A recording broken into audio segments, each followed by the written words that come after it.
水素の発生による水素爆発に続き、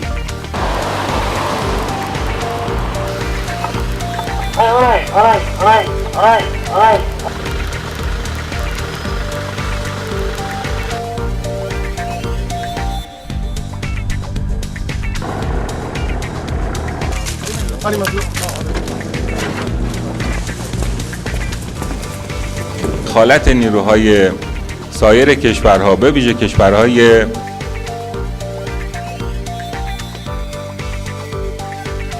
Они для единой России более чем удовлетворительными являются. Kernkraftwerke, die vor dem Ende des Jahres 1980 in Betrieb gegangen sind, dabei